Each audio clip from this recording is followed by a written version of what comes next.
we'll see Brexit is April 2019, and then we will see a new regulatory landscape in the UK post-Brexit. Having said that, with the European benchmark regulation kicking in January 1st, 2018, we'll see that live at least 15 months.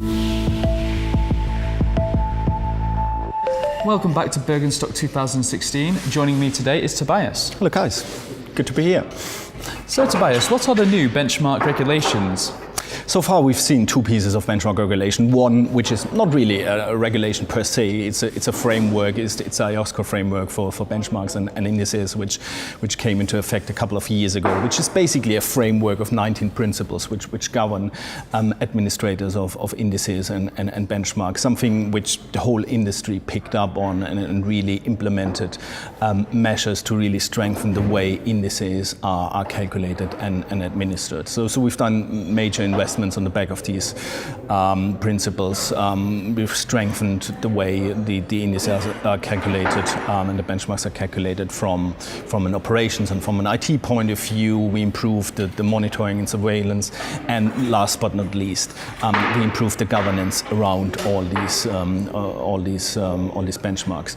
The second big part is the UK FCA regulation, which kicked in 1st of April 2016.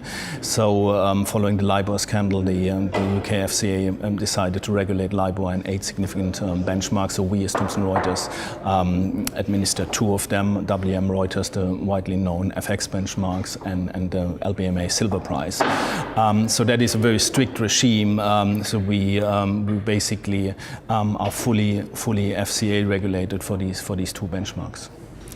So the new European regulations will come into force in 2018. How will these change the market? Well, the European benchmark regulation opened up the scope of the regulation much wider, whereas at the moment it's really only your typical indices which you know and the benchmark like LIBOR and WM and the like are covered.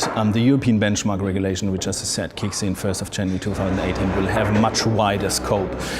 So it will be much wider as to which benchmarks are covered. The European Commission and ESMA, who does the implementation for these regulations, still is deciding what the scope will be. So there's not a lot of clarity at the moment. We hope to get more clarity, but definitely it will be a much wider set of data which will fall under that regulation. So will Brexit have any impact on this? Oh yes, it will. I mean, come Brexit, and who knows when that is going to happen. Let's assume the Article 50 will be triggered in April next year. So the earliest that we'll see Brexit is April 2019, and then we will see a new regulatory landscape in the UK post-Brexit. Having said that, with the European benchmark regulation kicking in January 1st, 2018, we'll see that live at least 15 months. So what we as Thomson Reuters are doing at the moment, we're preparing for that regulation, and as and when we know how the UK regulation will look post-Brexit, we'll change our plans. Well, thank you Tobias for speaking with us today. Pleasure. And thank you at home for watching. Don't forget to click back on our channel to watch other interviews from the Bergenstock event. Goodbye for now.